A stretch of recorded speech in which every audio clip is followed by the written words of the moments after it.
Hello, this is Harry. In this video, let's watch the adventure film 127 Hours.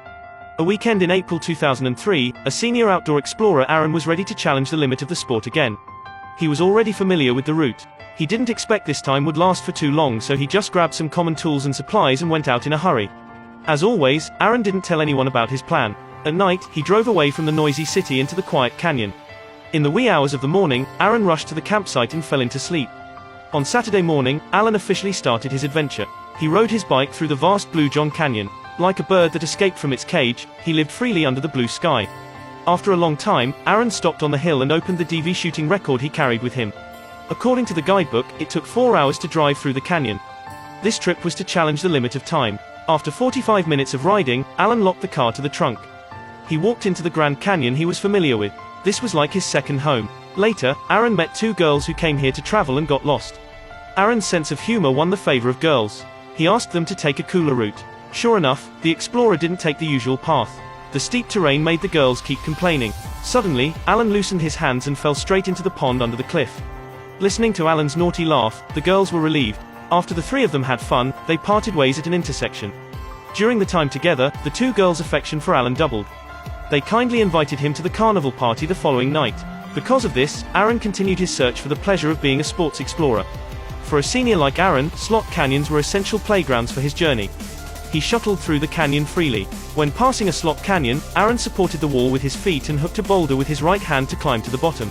Unexpectedly, the boulder suddenly loosened. Aaron lost his grip and fell. The boulder that fell with Aaron trapped his right hand. The accident made Aaron regret it for a long time. Waiting for him to react before discovering that his hand was trapped, it had been tightly twisted between the boulder and the cliff. Aaron resisted the pain to calm himself down. He tried to move the boulder with his left hand, but it didn't move. He tried his best for a while and gave up the useless idea. After a sip of water, Aaron suddenly remembered the two girls.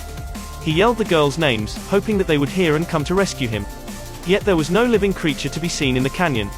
Now helpless, he could only save himself. Aaron calmed down and started to think. He took the mountain's climbing supplies from his backpack and placed them in front of him.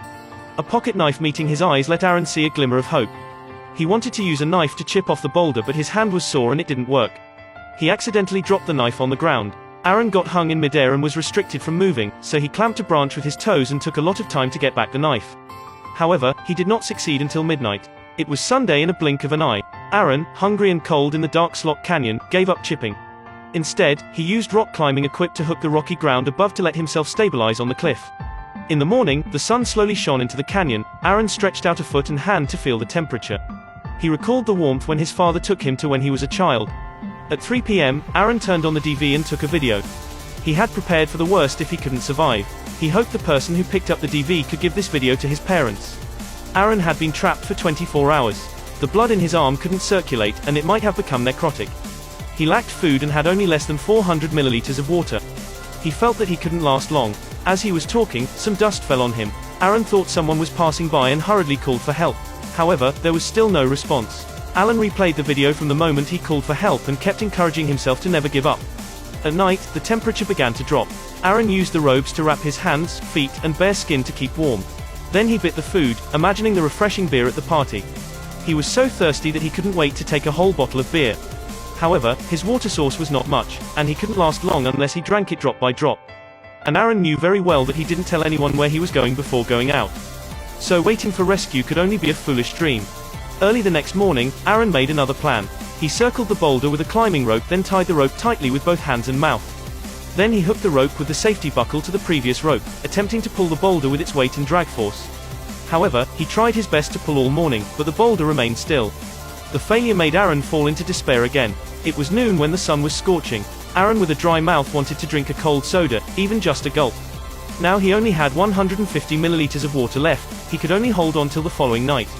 Aaron had to collect urine to deal with the next bad situation. Now he was helpless, and hopeless to save himself.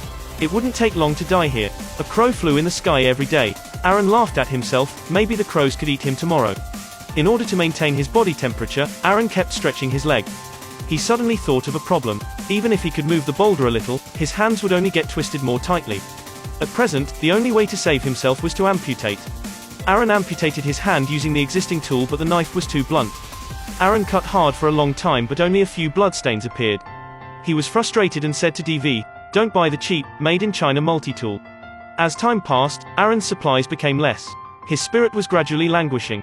Dizzy remembered the happy time with his family as a child. He thought of the love with his friends. He remembered the sweet moments when sharing the bed with his ex-girlfriend. Suddenly, the clouds were covered with thunder. It rained heavily in the sky. Aaron was awakened, enjoying this gift of heaven. However, the heavy rain soon rapidly rushing into the cracks in the canyon. In a moment, Aaron disappeared in the flood. Aaron desperately pushed the boulder. Unexpectedly, the boulder was pushed away by Aaron under the buoyancy of the water. Aaron pulled out his right hand, swam up to the surface, and ran out of the canyon. He found his car and galloped home. His ex-girlfriend opened the door for him. But all of this was just an illusion. Now he was still trapped in a desperate situation, hungry and cold. His life might end at any time. On Tuesday morning, Aaron drank the last drop of water. The knife was inserted into his right arm. The severe pain made him have to take a breath. He felt the bone in his arm with the tip of the knife. He was forced to amputate his hand. On Wednesday, Aaron could only survive on stored urine. Gradually, Aaron's spirit began to disintegrate. He saw his ex-girlfriend break up with him. His family and friends sat together staring at him. He saw he was playing the piano with his sister. He had no chance to attend his sister's wedding. He couldn't realize his sisters wished to play together at the wedding. Aaron left his last words to the DV with only one frame left. He carved his birthday and name on the cliff.